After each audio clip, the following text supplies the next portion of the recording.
Hey, good afternoon. Welcome to another week. It's a Monday. I hope you had a great, relaxing weekend and you're ready to go back at it, all charged up, ready to go.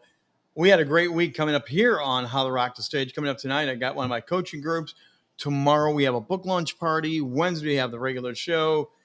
And there's more going on all the time. I love getting powered up for another great, exciting week. And I hope you are too. We're back once again, as we do every day, to give you tips and tricks, better insights to help you shine on camera and shine on stage to elevate your brand so that you will shine on camera and become seen as that go-to expert. That's one of the biggest thing right now. You want to stand out from the crowd. In fact, I'm working on a book. It's going to dive deeper into everything we talk about every day here. And we are down to getting really deep into the book. We're hoping for a launch coming up in the next we'll have you stick around and find out when it's going to be. But we're working on a new exciting project. But today we are going to talk on a very important one. What kills a networking conversation? We're all networking, whether it's in person, virtual, hybrid. We are all trying to make better connections all the time. And we want those to stick, but we sabotage our own conversations sometimes. I have done it multiple times, and I will tell you on some of my tips coming up here, I'll tell you exactly which ones I've blown.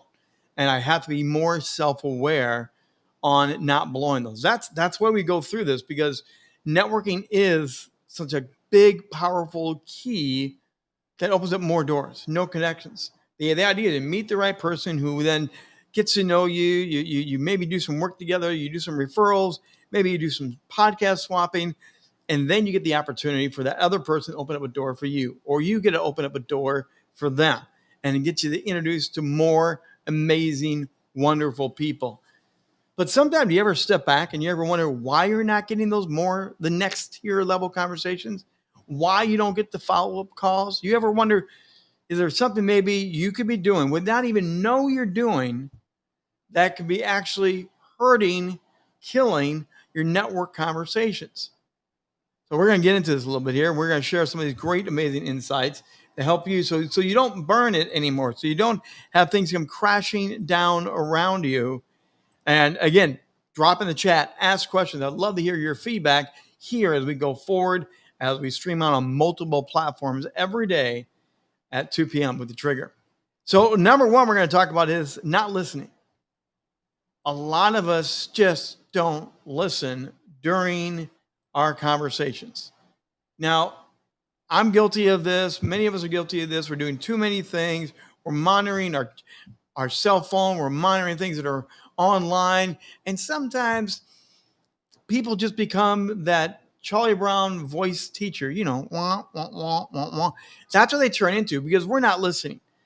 And we're not paying attention to the body cues, the vocal cues. We're not paying attention to what they're really trying to say. Now, there may be multiple reasons why we do that, but if you're not actively listening and actively going to engage, why are you networking?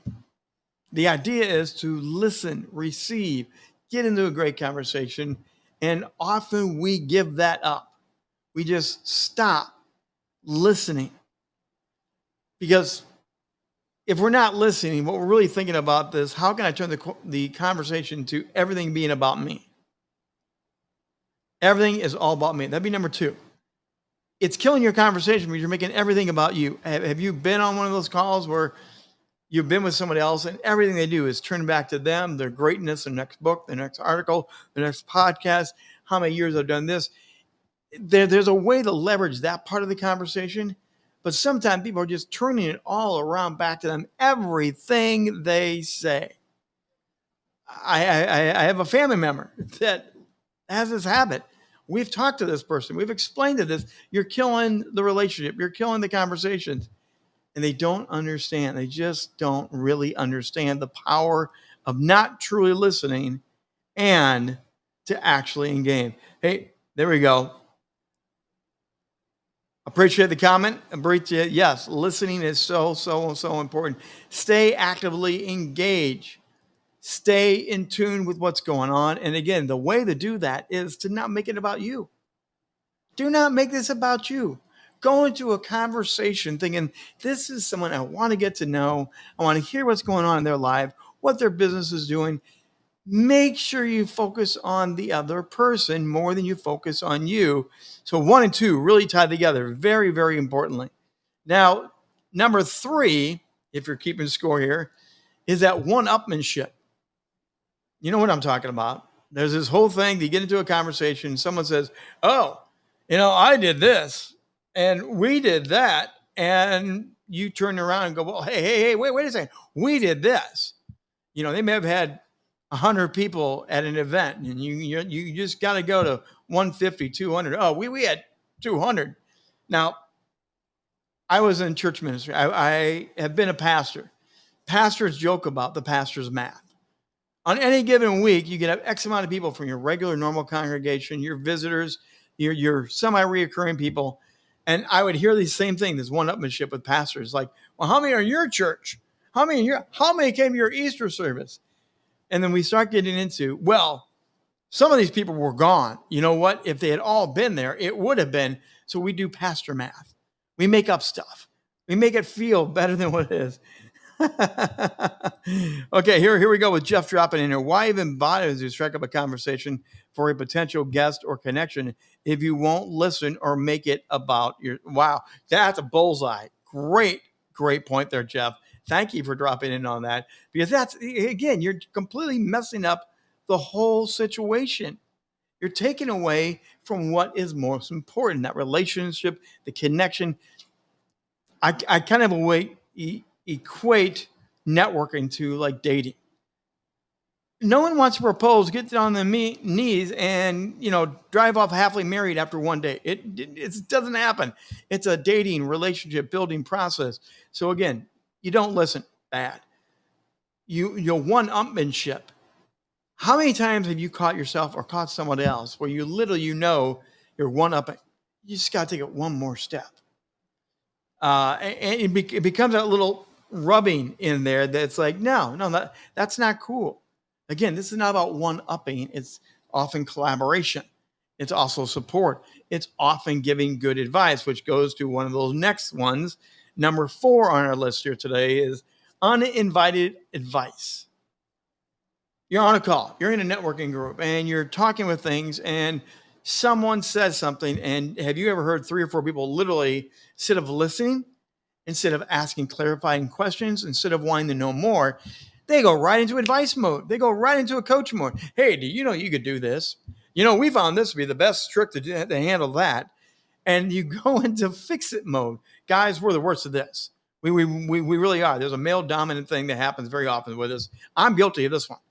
I love the coach. I love to help people. I want them to shine. I have jumped that fence so many times. And I know it's killed conversations. And I intentionally sometimes write notes. Don't do it. I will tell myself in a note, shut up and listen. Do not give unwanted advice. Now, if they do ask, don't fire hose them. Do not fire. It's a conversation. It's this tennis match back and forth.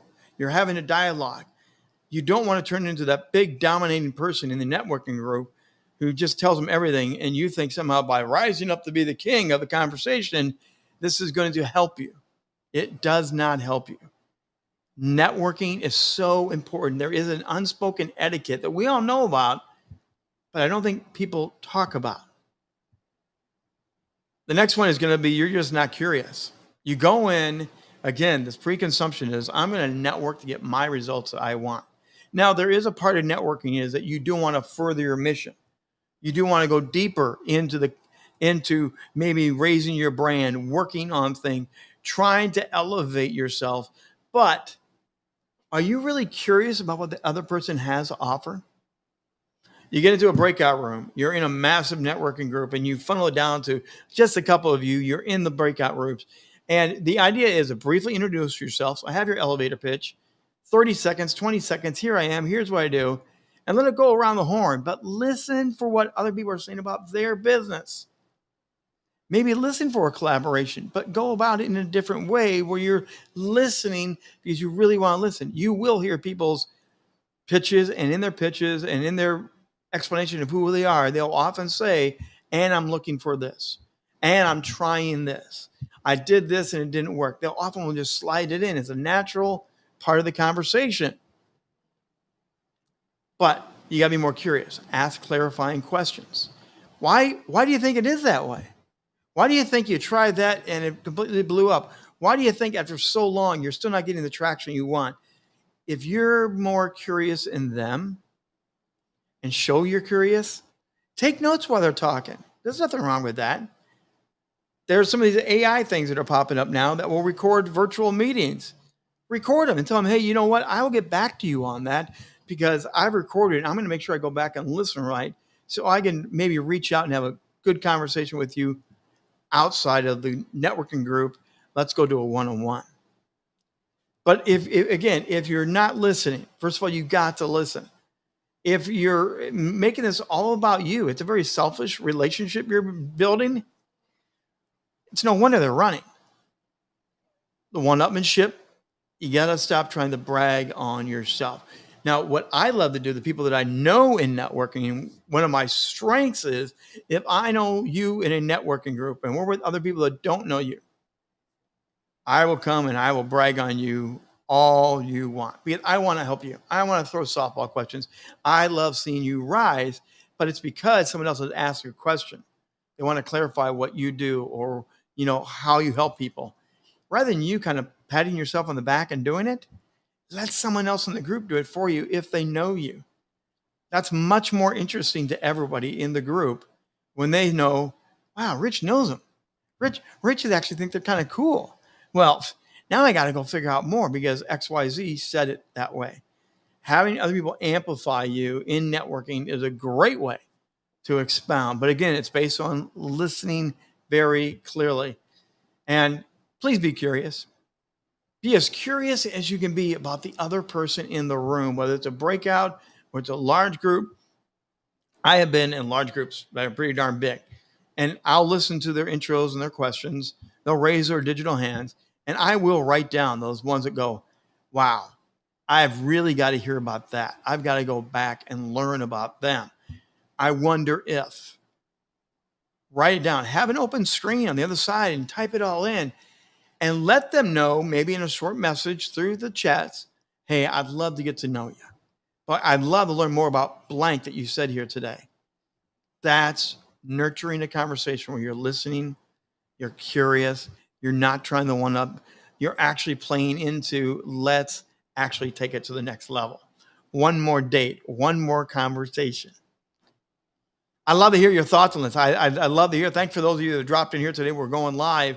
I'd love to hear post-chat conversations on this. Other things that you think, what kills a good networking event? You're trying to build a conversation. What are the things that you think blow things up that maybe I did not listen to here today, or you can add on to what I've listed? But I would love to know what you think is a network conversation killer. Coming up tomorrow, we do have a book launch, and we will be talking about fleet management, vehicle fleet management. It's a very unique industry, but as I've read the book, as I'm preparing for the live event tomorrow night, it is very fascinating to learn about the ins and the outs, behind the scenes. Bill DeBoer will be the guest, the featured author. It's a brand new book. We will be streaming live tomorrow night, right on these same channels and more. So you don't want to miss that tomorrow night. Absolutely free. Come and join us. And then we will be back tomorrow, 2 p.m. with The Trigger. And we have another summit coming up. And this is on trauma. It will be on overcoming trauma, facing the trauma, healing from the trauma. It's going to be a fascinating summit we're working on. And I'll be interviewing one of the keynote speakers that will be a part of this upcoming live streaming summit that we're co-partnering with us once again. And that will be coming up in just a couple weeks. If you ever have any questions, if you want to learn more about how to rock the stage, how to improve your video presence, you have a virtual event that you need a good MC, that someone help you rock the stage, to build it out, to amplify it further, I would love to talk to you, rich@richbontrigger.net. Or as always, you can simply go to rockthestagemedia.com. That's rockthestagemedia.com. Hey, that's going to do it for today. 2 p.m. with The Trigger. We'll see you again tomorrow with a special guest. And let me know, what do you think are network conversation killers?